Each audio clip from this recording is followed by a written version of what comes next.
ആദ്യമായി ഈശോയ്ക്ക് മാതാവിന് ഒരുപാട് നന്ദി പറയുന്നു. എൻ്റെ പേര് നീയ, ഞാൻ കോട്ടയം കിടങ്ങൂരിൽ നിന്ന് വരുന്നു.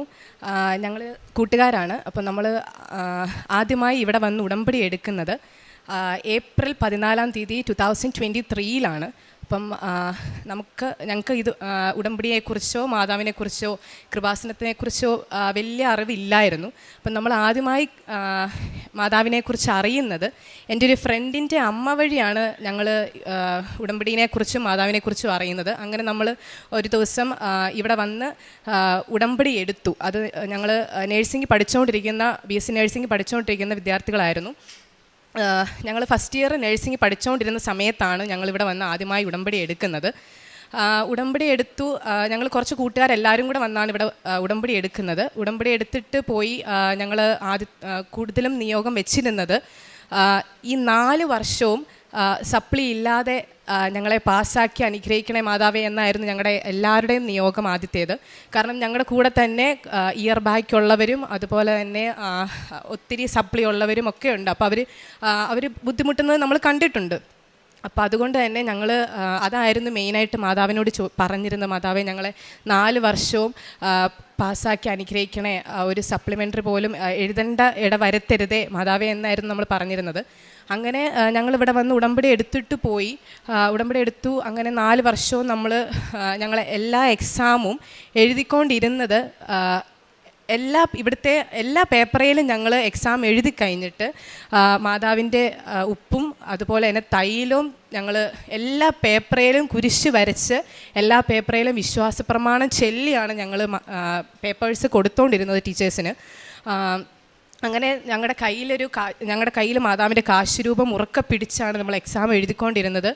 ഉപ്പും കയ്യിൽ പിടിക്കും. അതുപോലെ തന്നെ ഞങ്ങൾ ഇരിക്കുന്ന ആ ടേബിളിൽ ഉപ്പ് വെതറിയിട്ട് ആണ് ഞങ്ങൾ എക്സാം എഴുതിക്കൊണ്ടിരുന്നത്. അതുപോലെ തന്നെ ഞങ്ങളുടെ കൂട്ടുകാരും അതുപോലെ എക്സാമിന് മുമ്പ് ഞങ്ങളുടെ അടുത്ത് വന്ന് ചോദിക്കുമായിരുന്നു, കുറച്ച് ഉപ്പ് തരാവോ, കുറച്ച് തൈലം തൂത്ത് തരാവോ എന്ന് അവരും വന്ന് ചോദിക്കുമായിരുന്നു. എക്സാമിന് കയറുന്നതിന് മുമ്പും ഞങ്ങൾ നിൻ്റെ ദൈവമായ കർത്താവും വിജയം നൽകുന്ന യോദ്ധാവും നിൻ്റെ മധ്യയുണ്ട് എന്ന ആ വചനം ഞങ്ങൾ കൂട്ടുകാരുടെ ഇടയിൽ അങ്ങോട്ടും ഇങ്ങോട്ടും പറഞ്ഞിട്ടാണ് ഞങ്ങൾ എക്സാം ഹാളിൽ കയറിക്കൊണ്ടിരുന്നത്. അപ്പോൾ അങ്ങനെ എക്സാം എഴുതി ഫസ്റ്റ് ഇയർ തൊട്ട് 4th ഇയർ ഞങ്ങൾ കഴിഞ്ഞ ഡിസംബറിലാണ് 4th ഇയറിൻ്റെ എക്സാം കഴിഞ്ഞത്. ലാസ്റ്റ് ഇയറിൻ്റെ എക്സാം വന്നപ്പോൾ നമുക്ക് മാനേജ്മെൻ്റ് എന്ന് പറഞ്ഞൊരു ഒരു സബ്ജക്റ്റ് ഉണ്ട്. അപ്പോൾ ആ സബ്ജക്റ്റ് ഞങ്ങൾ വിചാരിച്ച പോലെയല്ല. ഞങ്ങൾ എല്ലാം പഠിച്ചു. പക്ഷേ ആ എക്സാം ഭയങ്കര പാടായിരുന്നു. ഞങ്ങൾ ജസ്റ്റ് അറ്റൻഡ് ചെയ്തിട്ടുണ്ട് എന്നേ ഉള്ളൂ, അല്ലാതെ നമ്മൾ പഠിച്ചതോ ഒന്നുമല്ല. അതെങ്ങനെ ആ എക്സാം കഴിഞ്ഞിട്ട് ഫുൾ അന്നത്തെ ദിവസം കരച്ചിൽ അങ്ങനെയൊക്കെ ആയിരുന്നു. കാരണം നമുക്കറിയില്ല, അതുപോലെ പാടായിട്ടുള്ളൊരു എക്സാം എന്ന് പറയുമ്പോൾ നമുക്ക് എല്ലാവർക്കും പൊതുവേ ആ എക്സാം ഭയങ്കര പാടായിരുന്നു. അത് കിട്ടുമെന്ന് ഞങ്ങൾ ആരും വിചാരിച്ചതല്ല. അങ്ങനെ ഞങ്ങൾ ഭയങ്കര പ്രാർത്ഥന മാതാവിന്. പിന്നെ നമുക്കൊരു ധൈര്യം ഉള്ളത്, തൈലം തൂത്തിട്ടുണ്ടല്ലോ, മാതാവിൻ്റെ കാശുരൂപം വെച്ചാണല്ലോ എഴുതിയത്, മാതാവ് തൊട്ടോളും എന്നൊരു വിശ്വാസം നമുക്കുണ്ടായിരുന്നു. അപ്പോൾ അങ്ങനെ ഞങ്ങളിങ്ങനെ വിശ്വസിച്ച് പ്രാർത്ഥിച്ചു. എക്സാം കഴിഞ്ഞിട്ടാണെങ്കിലും എല്ലാ ദിവസവും പള്ളിയിൽ പോവുകയും, ഇപ്പം ഞങ്ങൾക്ക് നൈറ്റ് ഷിഫ്റ്റ് വരാം, ഈവനിങ് ഷിഫ്റ്റ് വരാം, അങ്ങനെ പല ഷിഫ്റ്റ് ഉണ്ട്. അപ്പം നൈറ്റ് ഷിഫ്റ്റ് കഴിഞ്ഞാൽ ഞങ്ങൾ റൂമിൽ പോകാതെ അതുവഴി നമ്മൾ ആരാധനയ്ക്ക് പോകുമായിരുന്നു പള്ളിയിൽ. അപ്പം എങ്ങനെ എല്ലാ ദിവസവും നമ്മൾ ആരാധനയും കൂടി പള്ളിയിൽ പ്രാർത്ഥിച്ച് ഞങ്ങൾക്ക് അടുത്തൊരു പള്ളിയുണ്ട്. അപ്പം എല്ലാ ദിവസവും പ്രാർത്ഥിച്ച് അങ്ങനെ നമ്മൾ പ്രാർത്ഥിച്ചുകൊണ്ടിരിക്കുമായിരുന്നു റിസൾട്ടിന് വരുന്നതിന് മുമ്പ് വരെ എല്ലാ ദിവസവും. അതുപോലെ തന്നെ വെളുപ്പിനെ 3 മണിക്ക് നമ്മൾ ഇങ്ങനെ കൊന്ത ചെല്ലുമായിരുന്നു. അതുപോലെ പ്രത്യക്ഷീകരണ പ്രാർത്ഥനയും 5:30 ചെല്ലും, 3 മണിക്ക് കൊന്ത ചെല്ലുന്നു. അങ്ങനെ നമ്മൾ നല്ലപോലെ പ്രാർത്ഥിക്കുന്നുണ്ടായിരുന്നു. പിന്നെ ഒരു വിശ്വാസം ഉള്ളതെന്ന് പറയുന്നത് തൈലം തൂത്തിട്ടുണ്ടല്ലോ, ഉടമ്പടി എടുത്തിട്ടുണ്ട്. നമ്മൾ ആദ്യത്തെ ഉടമ്പടി കഴിഞ്ഞേ പിന്നെ നമ്മൾ പുതുക്കുന്നുണ്ടായിരുന്നു. ആ ഒരു കണക്ഷൻ വിട്ടിട്ടില്ല. നമ്മൾ ഫസ്റ്റ് ഇയർ കഴിഞ്ഞേ പിന്നെ നമ്മൾ ഇടയ്ക്കിടയ്ക്ക് നമ്മളിങ്ങനെ പുതുക്കി ഓൺലൈൻ വഴി നമ്മളിങ്ങനെ ഉടമ്പടി എടുക്കുന്നുണ്ടായിരുന്നു. അപ്പോൾ അങ്ങനെ ഉടമ്പടി എടുത്തു. എക്സാമിൻ്റെ സമയത്ത് നമ്മൾ ഉടമ്പടി തന്നെയായിരുന്നു. അങ്ങനെ ആരാധനയൊക്കെ കൂടി അങ്ങനെ നമ്മളിങ്ങനെ പ്രാർത്ഥിച്ചുകൊണ്ടിരിക്കുമായിരുന്നു. അപ്പോൾ ഇങ്ങനെ എനിക്ക് പൊതുവേ അങ്ങനെ അടയാളങ്ങളൊന്നും കിട്ടാറില്ല. ഞാനിങ്ങനെ പ്രാർത്ഥിക്കുമായിരുന്നു, മാതാവേ ഞാൻ ട്വിൻസാണ്. അപ്പം എൻ്റെ ട്വിന്നിന് ഇങ്ങനെ ഇടയ്ക്ക് അവൾക്കിങ്ങനെ അടയാളങ്ങൾ കിട്ടുമായിരുന്നു. അവൾ എന്നോട് പറയും, എടി മാതാവ് ഇങ്ങനെ പറഞ്ഞു ഇത്ര പേര്. അപ്പം ഫസ്റ്റ് ഇയർ തൊട്ടേ അപ്പോൾ ഇവക്ക് ഇങ്ങനെ സാക്ഷി ഇങ്ങനെ ഇവക്ക് ഇങ്ങനെ കിട്ടുമായിരുന്നു. മാതാവ് ഇങ്ങനെ പറഞ്ഞു, ഇങ്ങനെ എടി ഇന്ന ആൾക്കാർ പാസ്സായിട്ടുണ്ടെന്ന് എനിക്കിങ്ങനെ സ്വപ്നത്തിൽ കാണിക്കുന്നുണ്ട് എന്നിങ്ങനെ. ഫസ്റ്റ് ഇയറും സെക്കൻഡ് ഇയറും തേർഡ് ഇയറും അതുപോലെ 4th ഇയർ കിട്ടിയിട്ടില്ല. തേർഡ് ഇയർ വരെ ഇവർക്ക് ഇങ്ങനെ കിട്ടുമായിരുന്നു, എടി ഞാനിങ്ങനെ സ്വപ്നത്തിൽ കണ്ടു, നീയും ഞാനും ഞങ്ങളുടെ കുറച്ച് കൂട്ടുകാരുടെ പേര് പറഞ്ഞിട്ട് പറയും, ഇത്രയും പേരെ പാസ്സാക്കിയതായിട്ട് മാതാവ് എന്നെ ഇങ്ങനെ കാണിച്ചിട്ടുണ്ട് എന്ന് പറയുന്നുണ്ട് ഇവള്. അപ്പം ഞാൻ ഓർക്ക് ഇവക്ക് മാത്രം എന്താ കിട്ടുന്നത്, എന്നെ ഇങ്ങനെ കാണിക്കുന്നില്ല. പൊതുവെ കുറച്ചും കൂടെ എന്നേക്കാളും കുറച്ചും കൂടെ പ്രാർത്ഥിക്കും ഇവള്, ഞാനും പ്രാർത്ഥിക്കും എന്ന് പറഞ്ഞാലും, പക്ഷേ ഇവള് എപ്പോഴും കൊന്ത ചെല്ലും, എവിടെ പോയാൽ അങ്ങനെയായിരുന്നു. അപ്പം ഞാൻ ഓർത്ത് ഇനിയിപ്പം ഞാൻ പ്രാർത്ഥിക്കാൻ ഇവളെപ്പോലെ ഒത്തിരി പ്രാർത്ഥിക്കാഞ്ഞിട്ടാണോ. അപ്പം ഞാനും കൊന്ത ചെല്ലാൻ തുടങ്ങി. ഞാനും ഇങ്ങനെ എവിടെയെങ്കിലും പോകുമ്പം വഴിയിൽ ഇങ്ങനെ ബസ്സിലിരുന്ന് അങ്ങനെയൊക്കെ കൊന്ത ചെല്ലാൻ തുടങ്ങി, കുറച്ചും കൂടെ പ്രാർത്ഥിക്കാൻ തുടങ്ങി. അപ്പോൾ ഉടമ്പടി കാര്യങ്ങൾ ചെയ്യുന്നില്ലെന്നല്ല, എല്ലാ കാര്യങ്ങളും ചെയ്യുന്നുണ്ട്. അതുപോലെ തന്നെ ഇവക്ക് ഇങ്ങനെ അടയാളങ്ങൾ കാണിക്കുന്നു, എന്നെ കാണിക്കുന്നില്ല. അപ്പം ഞാനിങ്ങനെ മാതാവിനോട് ചോദിച്ചു, മാതാവ് എന്നെ മാത്രം എന്താ കാണിക്കാത്തത്, ഇവൾ കാണുന്നുണ്ടല്ലോ, ഇവളിങ്ങനെ എല്ലാ വർഷവും അടയാളങ്ങൾ കാണുന്നുണ്ട്, ഇവളെല്ലാം കാണുന്നുണ്ട്, ഇവളെ കാണിക്കുന്നു, ഇവൾ സ്വപ്നത്തിൽ കാണാൻ തുടങ്ങി അങ്ങനെയൊക്കെ. അപ്പോൾ ഞാനിങ്ങനെ പ്രാർത്ഥിക്കാൻ തുടങ്ങി, എന്നെയും ഒരു അടയാളം കാണിക്കണേ മാതാവേ, എനിക്കും ആഗ്രഹമാണ് ഇങ്ങനെ പറയാനും ഇങ്ങനെ ഓരോ. അപ്പോൾ ഇവളെല്ലാവരോടും പറയുക ഇങ്ങനെ, എടി ഞാനിങ്ങനെ കണ്ടു മാതാവ് എന്നെ ഇങ്ങനെ കാണിച്ചു, ഇന്നെ ആൾക്കാർ പാസ്സായത് കാണിച്ചു, അതുപോലെ തന്നെ നടക്കുകയും ചെയ്യുന്നുള്ളതാണ്. ഈ സെക്കൻഡ് ഇയർ ഒക്കെ എക്സാം കഴിഞ്ഞിട്ട് ഇവൾ പറയും, എടി ഇങ്ങനെ ഇവൾ സ്വപ്നം കണ്ട ആളുടെ അടുത്ത് പോയി നിന്നെ പാസ്സാക്കിയതായിട്ട് ഞാൻ കാണുന്നുണ്ട്, അതുപോലെ തന്നെ നടക്കുന്നുമുണ്ട്. അപ്പം ഞാനിങ്ങനെ പ്രാർത്ഥിക്കാൻ തുടങ്ങി, എന്നെ കാണിക്കണേ, എനിക്കും ഇങ്ങനെ ആഗ്രഹം, ഇങ്ങനെ എന്നെ ഒന്ന് കാണിക്കാൻ പ്രാർത്ഥിക്കാൻ തുടങ്ങി. അങ്ങനെ ഫോർത്ത് ഇയർ എക്സാം കഴിഞ്ഞിട്ട് ഞാൻ പ്രാർത്ഥിക്കാൻ തുടങ്ങി, എന്നെ എന്തെങ്കിലും ഒരു അടയാളം, പാസ്സായതായിട്ട് എന്തെങ്കിലും ഒരു അടയാളം കാണിച്ചാൽ മതി. അപ്പോൾ അങ്ങനെ കാണിക്കാൻ പ്രാർത്ഥിച്ചുകൊണ്ടിരുന്നു. അങ്ങനെ ഒരു ദിവസം ഞാൻ ഉറങ്ങിക്കൊണ്ടിരുന്നപ്പോൾ എന്നെ ഇങ്ങനെ ഒരു ഗ്രേ കളറിലൊരു മാതാവാണോ അതാ ഞാൻ ഓർക്കുന്നില്ല, ഒരു ഗ്രേ കളറിലൊരു ഒരാൾ വന്നെന്നെ തട്ടുക, ഇങ്ങനെ എനിക്ക് പ്രാർത്ഥിക്കുന്ന ഞാൻ കേൾക്കുന്നുണ്ട്, അല്ലാതെ പിക്ചർ ക്ലിയർ അല്ല, പക്ഷെ എന്നോട് ഇങ്ങനെ എണീക്ക് പ്രാർത്ഥിക്കുന്നു പറയുന്നുണ്ട്. അപ്പം ഇവളെ എൻ്റെ അപ്പുറത്ത് കിടപ്പണം. അപ്പം ഞാൻ ഇവളോട് പറഞ്ഞു, മിന്നു അപ്പോൾ അവളോട് പറഞ്ഞു, ഇടി എന്നെ ഇങ്ങനെ വിളിക്കുന്നുണ്ട്, എന്നെ ഇങ്ങനെ രാത്രിയിൽ ഇങ്ങനെ ഇപ്പം ഞാൻ സ്വപ്നം കണ്ട് എണീക്ക് പ്രാർത്ഥിക്കുമെന്ന് കാണുന്നുണ്ട്. അപ്പം ഞാൻ എണീറ്റ് സമയം നോക്കിയപ്പം 3 മണി, വെളുപ്പിനെ 3 മണിയാണ്. അപ്പം ഞാൻ ഇവളോട് പറഞ്ഞു, എടി ഇങ്ങനെ ഞാൻ സ്വപ്നം കണ്ടു, എന്നാ ചെയ്യണ്ടേ, കാരണം ആദ്യമായിട്ട് എനിക്കൊരു അടയാളം ഇങ്ങനെ കിട്ടുമ്പോൾ എനിക്കൊരു ഭയങ്കര ടെൻഷൻ, നീ നേരാണോ ഇനി അല്ലയോ അറിയത്തില്ലല്ലോ. അപ്പം ഞാനിങ്ങനെ പറഞ്ഞു. അപ്പം മിന്നുവിനോട് പറഞ്ഞു, ഇല്ലടി അത് തന്നെ, മാതാവ് നിൻ്റെ അടുത്ത് വന്നതാണ്, നീ പ്രാർത്ഥിക്കുന്നില്ലായിരുന്നോ, മാതാവ് നിൻ്റെ അടുത്ത് വന്നത് തന്നെയാണ് എന്നിങ്ങനെ അവൾ പറയുന്നുണ്ട്. അപ്പം ഞാനും ഇവളും കൂടെ രാവിലെ 3 മണിക്ക്, വെളുപ്പിനെ 3 മണിക്കിരുന്ന് കൊന്ത ചൊല്ലി. കാരണം ഇങ്ങനെ മാതാവ് അടുത്ത് വന്ന് പറഞ്ഞതാണല്ലോ, പ്രാർത്ഥിക്കുന്ന എന്നോട് പറയുന്നത്.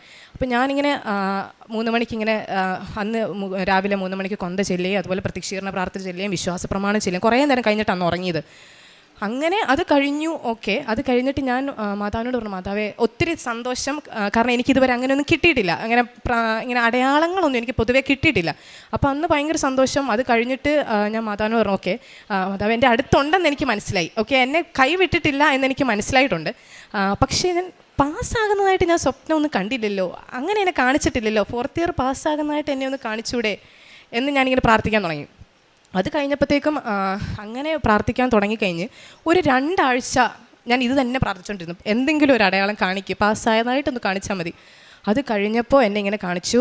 ഒരു ദിവസം ഞാൻ ഉറങ്ങുക, അപ്പോൾ എന്നെ ഇങ്ങനെ കാണിക്കുക, നിനക്കും എൻ്റെ ട്വിൻ ഉണ്ടല്ലോ അവക്കും ഡിസ്റ്റിങ്ഷൻ കാണിക്കുന്നുണ്ട്.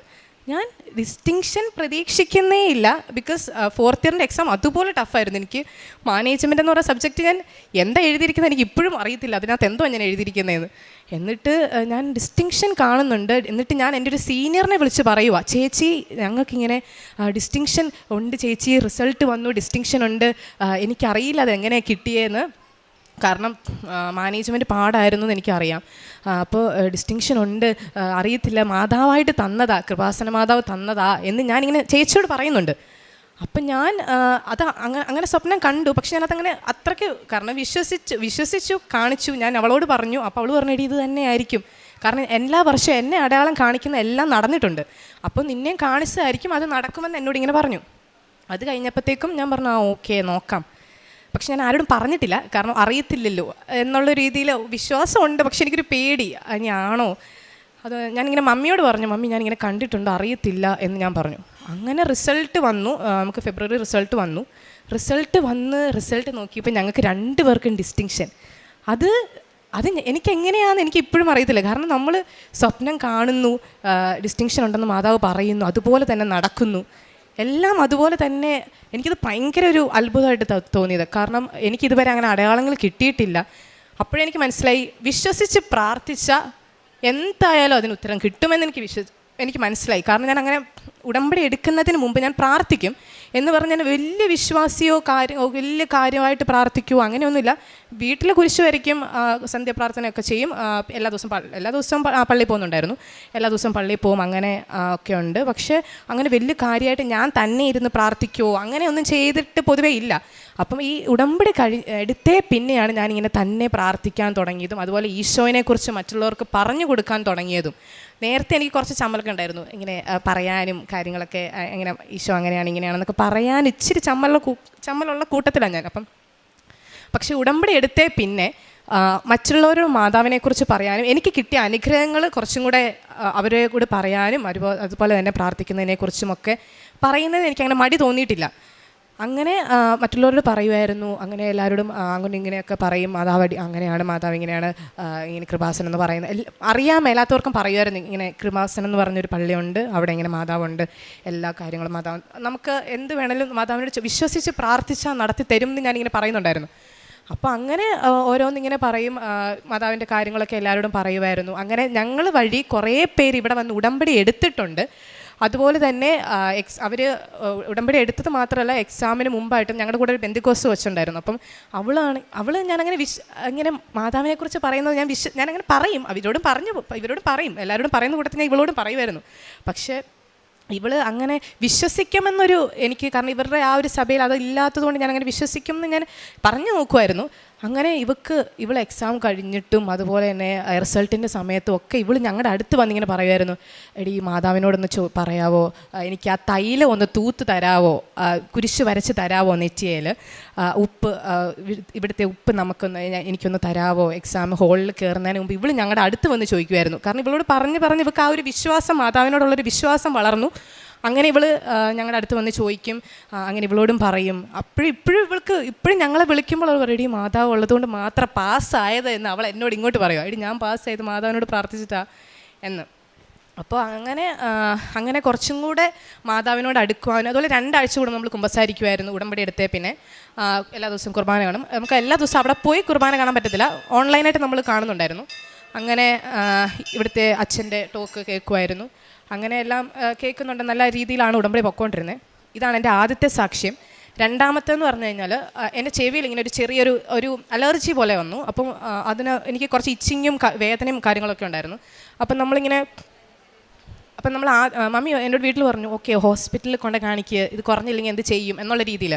അപ്പോൾ ഇത് കുറച്ച് വേഴ്സായെന്ന് പറഞ്ഞാൽ കുറച്ച് ഇച്ചിങ് കാര്യങ്ങൾ വന്നപ്പോഴത്തേക്കും ഞാനിങ്ങനെ ഓക്കെ എന്തിനാ ഹോസ്പിറ്റലിൽ പോകുന്നത്, തൈലം ഉണ്ടല്ലോ കയ്യിൽ, എല്ലാം എക്സാമിനും എല്ലാം നമ്മൾ തൈലമാണല്ലോ യൂസ് ചെയ്യുന്നത്. അങ്ങനെയാണല്ലോ മാതാവ് ഇത്ര അത്ഭുതങ്ങൾ നമ്മുടെ ഇടയിൽ പ്രവർത്തിച്ചുകൊണ്ടിരിക്കുന്നത്. അപ്പം ഞാനിങ്ങനെ ഓക്കെ അതൊന്ന് തൂത്താൽ പോരെ അത് കുരിശ് വരച്ചാൽ പോരെ എന്നുള്ള രീതിയിലായിരുന്നു. അപ്പം മമ്മി ഇങ്ങനെ പറയുമ്പോൾ ഞാൻ പറയും, ഇല്ലമ്മി അതിൻ്റെ ആവശ്യമില്ല, തൈലം ഉണ്ടല്ലോ അത് മതി, അതിൻ്റെ ആവശ്യമുള്ളൂ എന്ന് ഞാനിങ്ങനെ പറയുന്നുണ്ടായിരുന്നു. അങ്ങനെ ഞാൻ ഡേറ്റ് ഇട്ട് പ്രാർത്ഥിച്ചു. 2 ആഴ്ചയ്ക്കുള്ളിൽ മാതാവേ എനിക്കിത് മാറ്റി തരണേന്ന് ഞാൻ ഡേറ്റ് ഇട്ട് പ്രാർത്ഥിച്ചു. 2 ആഴ്ച പോയിട്ട് 1 ആഴ്ച കഴിഞ്ഞപ്പോൾ അതൊരു പാട് പോലും ഇല്ലാതെ അത് നല്ല ലൈക്ക് ഒരു റെഡ് കളറായിട്ട് ഇങ്ങനെ ഭയങ്കര ചൊറിച്ചിലുണ്ടായിരുന്നു. അപ്പോഴത്തേക്കും ഞാനിങ്ങനെ പ്രാർത്ഥിച്ചതിൻ്റെ ഫലമായിട്ട് 1 ആഴ്ച കഴിഞ്ഞപ്പോൾ ഒരു പാട് പോലും ഇല്ല, അത് ക്ലിയർ സ്കിന്നായിട്ട് മാതാവ് മാറ്റി തന്നു. അത് ഭയങ്കര അത്ഭുതമായിരുന്നു. കാരണം അത് വീട്ടിലിങ്ങനെ പറഞ്ഞു. അങ്ങനെയാണ് അവർ കുറച്ചും കൂടെ വിശ്വസിക്കാൻ തുടങ്ങിയത്. അവർക്കും ഓക്കെ പ്രാർത്ഥിക്കുന്നുണ്ട്, കാര്യങ്ങളുണ്ട്, പക്ഷേ ഇവിടുത്തെ കൃപാസനം എന്നുള്ള രീതിയിൽ അവർക്കങ്ങനെ ഓക്കെ പ്രാർത്ഥിച്ചോ എന്നുള്ള ഞങ്ങളോട് പ്രാർത്ഥിച്ചോ എന്നുള്ള രീതിയിലായിരുന്നു. എല്ലാം മാതാവ് ഒരുപോലെയാണല്ലോ, അങ്ങനെ ഒരു ഇതായിരുന്നു.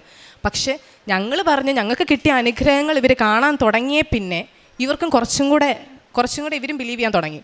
അങ്ങനെ ഇവർക്കും ഇപ്പം ഭയങ്കര വിശ്വാസമാണ്. ഇവരും ഇതുപോലെ തന്നെ മമ്മി ഉടമ്പടി എടുത്തു അത് കഴിഞ്ഞ്. അതുപോലെ തന്നെ അവർക്കും ഇപ്പം കുറച്ച് വിശ്വാസമാണ്. അതുപോലെ തന്നെ പ്രേക്ഷിത പ്രവർത്തനം എന്ന് പറഞ്ഞു കഴിഞ്ഞാൽ ഞങ്ങൾ ചെയ്തുകൊണ്ടിരുന്നത്, ഞങ്ങൾ ഹോസ്പിറ്റലിൽ വർക്ക് ചെയ്തുകൊണ്ടിരിക്കുകയായിരുന്നു. അപ്പം നമ്മുടെ ഹോസ്പിറ്റലിനടുത്ത് തന്നെ ഒരു ചെറിയ കുടിലൊക്കെ പോലെ കുറേ ആൾക്കാരിങ്ങനെ താമസിക്കുന്നുണ്ടായിരുന്നു. അപ്പോൾ അവർക്ക് അങ്ങനെ പൈസയോ കാര്യങ്ങളോ ഒന്നുമില്ല, കുറേ കുഞ്ഞു പിള്ളേരുണ്ട്, തെരുവിൽ അങ്ങനത്തെ ഒരു സെറ്റപ്പ്. അപ്പം നമ്മളെല്ലാ മാസവും വീട്ടിൽ നമുക്ക് പോക്കറ്റ് മണി ആയിട്ടാണ് അയച്ചു തരുന്നത്. അപ്പം എല്ലാ മാസവും കുറച്ച് നമ്മൾ സേവ് ചെയ്തിട്ട് ഇവർക്ക് എല്ലാ മാസവും ഒരു നേരത്തെ ആഹാരം നമ്മൾ കൊടുക്കുന്നുണ്ടായിരുന്നു. അപ്പോൾ അതാണ് ഞങ്ങൾ പ്രേക്ഷിത പ്രവർത്തനമായിട്ട് ചെയ്തുകൊണ്ടിരുന്നത്. അതുപോലെ മാതാവിനെക്കുറിച്ച് ഈശോനെക്കുറിച്ച് മറ്റുള്ളവരോട് പറയുകയും അതിനൊരു മടിയും കാണിച്ചിട്ടില്ല. അതുപോലെ അങ്ങനെയായിരുന്നു നമ്മൾ ഉടമ്പടി ജീവിതം മുന്നോട്ട് പോയിക്കൊണ്ടിരുന്നത്. എൻ്റെ പേര് അയോണ മെറിൻ ജോസഫ്. ഞാൻ കൈപ്പുഴ കോട്ടയത്തു നിന്ന് വരുന്നു. ഇതുപോലെ തന്നെ ഞാനും ഫസ്റ്റ് ഇയർ ഞങ്ങളിവിടെ വന്ന് ഉടമ്പടി എടുത്ത് 4th ഇയർ വരെ മാതാവ് നല്ല മാർക്കോടെ പാസ്സാക്കി തന്ന മാതാവിന് 1000 നന്ദി പറയുന്നു. അതുപോലെ തന്നെ എനിക്ക് കഴിഞ്ഞ ദിവസം ഒരു ഇൻ്റർവ്യൂ ഉണ്ടായിരുന്നു. അപ്പം ഞാൻ മാതാവിനോട് ഇങ്ങനെ, ഞാനിപ്പോൾ ഫോണിലായിരുന്നു, അപ്പം ഞാൻ ഉപ്പ് വിതറി ഫോണിൽ തൈലവും പൂശി പ്രാർത്ഥിച്ചു. മാതാവെ എന്നോട് ഒത്തിരി ചോദ്യം ചോദിക്കരുത്, കാര്യം ഞാൻ ബാംഗ്ലൂരിൽ നിന്ന് വന്ന അന്നായിരുന്നു എനിക്ക് ഇൻ്റർവ്യൂ. അപ്പോൾ എന്നോട് ഒത്തിരി ചോദ്യം, ഞാൻ ഒത്തിരി പ്രിപ്പയർ ചെയ്തിട്ടില്ല, ഞാൻ ജസ്റ്റ് ഒരു ചോദ്യം നോക്കി. ഞാൻ എന്നിട്ട് അത് വെച്ച് മാതാവിനോട് പ്രാർത്ഥിച്ചു, മാതാവേ എന്നോട് ഈ ഒരു ചോദ്യം ചോദിക്കാവുള്ളൂ, എനിക്കിത് മാത്രമേ അറിയത്തുള്ളൂ, ഇതേ പഠിക്കുന്നുള്ളൂ എന്ന് പറഞ്ഞ് ഞാൻ ആ ഒറ്റ ക്വസ്റ്റ്യൻ ഞാൻ പഠിച്ചിട്ടുള്ളൂ. അതുപോലെ തന്നെ ഇൻ്റർവ്യൂവർ എന്നോട് ജസ്റ്റ് പേരും ഇൻട്രൊഡക്ഷനും പറയാൻ പറഞ്ഞു. അതുപോലെ ഞാൻ പഠിച്ച ആ ഒറ്റ ക്വസ്റ്റ്യൻ മാത്രം എന്നോട് ചോദിച്ചു. ഇൻ്റർവ്യൂ ഞാൻ പാസ്സായി. ഈ 23-ാം തീയതി ഞാൻ ജോയിൻ ചെയ്യുവാണ്. അതുപോലെ തന്നെ എനിക്ക് രജിസ്ട്രേഷൻ ഇതുവരെ ആയിട്ടില്ല, അതും മാതാവ് എനിക്ക് 23-ാം തീയതിക്ക് മുമ്പ് നടത്തി തരുമെന്ന് ഞാൻ പ്രതീക്ഷിക്കുന്നു. പിന്നെ മാതാവിന് ഈശോയ്ക്ക് ഒരു 1000 നന്ദി പറയുന്നു. ലൂക്കായുടെ വിശുദ്ധ സുവിശേഷം 7-ാം അധ്യായം 4-ാം തിരുവചനം. എന്തെന്നാൽ നീ ഇത് ചെയ്തു കൊടുക്കാൻ അവൻ അർഹനാണ്, എന്തെന്നാൽ അവൻ നമ്മുടെ ജനത്തെ സ്നേഹിക്കുന്നു. ശതാധിപൻ്റെ ഭൃത്യനെ സുഖപ്പെടുത്തുന്ന സുവിശേഷ ഭാഗമാണ് നാം കേട്ടത്. ഈശോയോട് ശതാധിപൻ വന്ന് യേശുവിനെ പറ്റി കേട്ട് തൻ്റെ ഭൃത്യനെ സുഖപ്പെടുത്തണമെന്ന് പറയുമ്പോൾ ചില യഹൂദ പ്രമാണികൾ ഈശോയോട് പറയുന്നതാണ്, നീ ഇത് ചെയ്തു കൊടുക്കാൻ അവൻ അർഹനാണ്, എന്തെന്നാൽ അവൻ നമ്മുടെ ജനത്തെ സ്നേഹിക്കുന്നു. ഇന്ന് ഈ അൾത്താരയിൽ നിന്നുകൊണ്ട് നീയായും അയോണായും അവർ ഫ്രണ്ട്സാണ്. ബാംഗ്ലൂരിൽ BSc നഴ്സിംഗ് 4th ഇയർ കഴിഞ്ഞ് റിസൾട്ടിന് ശേഷം ഡിസ്റ്റിങ്ഷനും ഫസ്റ്റ് ക്ലാസ്സും ഒക്കെ കിട്ടി. ആ മക്കൾ ഇവിടെ വന്നു നിന്ന് ഇന്ന് അമ്മയുടെ തിരുനടയിലൂടെ, അമ്മയുടെ ഉടമ്പടിയിലൂടെ ഈശോ തങ്ങൾക്ക് ചെയ്ത വലിയ കൃപാവര പദ്ധതിയെക്കുറിച്ച് നമ്മോട് അവർ പ്രസംഗിക്കുകയാണ്. അവരുടെ ദൈവാനുഭവമാണ് അവർ പ്രസംഗിക്കുന്നത്. അവർ പറഞ്ഞ കാര്യങ്ങൾ നീ വ്യക്തമായിട്ട് പറഞ്ഞു. എങ്ങനെയാണ് പരിശുദ്ധ അമ്മ തൻ്റെ ജീവിതത്തിൽ ഇടപെട്ടത്? ഒരു സബ്ജക്റ്റ്, അത് ആ കോളേജിലുള്ളവർക്ക് മൊത്തം, പരീക്ഷ എഴുതിയവർക്ക് മൊത്തം അത് വളരെ ടഫായിട്ടുള്ള ഒരു സബ്ജക്റ്റ്. അതുമൂലം ആരും തന്നെ പാസ്സാകുമോ എന്ന് അറിയില്ല. എന്നാൽ അത് ഇവർക്ക് ഏറ്റവും കുറച്ചുകൂടി ടഫായിട്ട് നീയായിക്ക് തോന്നി. താൻ പാസ്സാകാൻ യാതൊരു ചാൻസുമില്ല എന്നുള്ള ആ ഒരു അവസ്ഥയിൽ എങ്ങനെ പിന്നീട് തൻ്റെ റിസൾട്ടിൻ്റെ സമയത്ത് 4th ഇയറിൽ അമ്മയുടെ സാന്നിധ്യം ഉണ്ടാകുന്നു. ഇവിടെ പ്രസൻസ്, അതാണ് മരിയൻ കണ്ടൻ്റായിട്ട് നമുക്ക് കാണുവാൻ കഴിയുക. അമ്മ തന്നെ വന്നു, അമ്മ തന്നെ പറഞ്ഞു കൊടുക്കുന്നു. ഇത് നിയയുടെ ജീവിതത്തിൽ ആദ്യമാണെങ്കിൽ ഇവിടെ ഇരിക്കുന്ന ഓരോരുത്തരുടെയും ജീവിതത്തിൽ, ഇവിടെ സാക്ഷ്യം പറഞ്ഞു പോകുന്ന ഓരോരുത്തരുടെയും ജീവിതത്തിൽ പരിശുദ്ധ അമ്മയുടെ ഈ സാന്നിധ്യം എത്രയോ പേർക്കാണ് ഇന്ന് അനുഭവവേദ്യമാകുന്നത്. ഓരോ സാക്ഷ്യങ്ങളും നമ്മോട് പറയുന്നത് അമ്മ ഓടി നടക്കുന്ന അമ്മ നമ്മുടെ അടുത്തേക്ക് കടന്നു വരുന്ന അമ്മയുടെ സാന്നിധ്യത്തെക്കുറിച്ച് തന്നെയാണ്. അങ്ങനെ ആ മകൾക്ക് സ്വപ്നത്തിൽ പറഞ്ഞതനുസരിച്ച് തന്നെ ആ മകൾക്ക് ഡിസ്റ്റിങ്ഷൻ കിട്ടുന്നു. ഈ മകൾക്കും ഈ മകളുടെ ട്വിൻ സിസ്റ്ററിനും ഡിസ്റ്റിങ്ഷൻ കിട്ടുന്നു എന്നാണ് നാം കേട്ടത്. അവരുടെ കോളേജ് ലൈഫായിരുന്നു. എന്നാൽ തങ്ങളുടെ കൂടെ പഠിച്ച കുട്ടികൾ അവരാരുമാകട്ടെ എല്ലാവരോടും അവർ കർത്താവിനെക്കുറിച്ച് പറഞ്ഞു. അതുകൊണ്ട് തന്നെ അമ്മ നമ്മെ പരിചയപ്പെടുത്തും ഈശോയുടെ അടുത്ത്. അതാണ് ഹെബ്രായർ 4:16 നമുക്ക് കാണുവാൻ കഴിയുക. വേണ്ട സമയത്ത് കരുണയും കൃപാവരവും ലഭിക്കുന്നതിനായി കൃപാവരത്തിൻ്റെ സിംഹാസനത്തെ നമുക്ക് സമീപിക്കാം.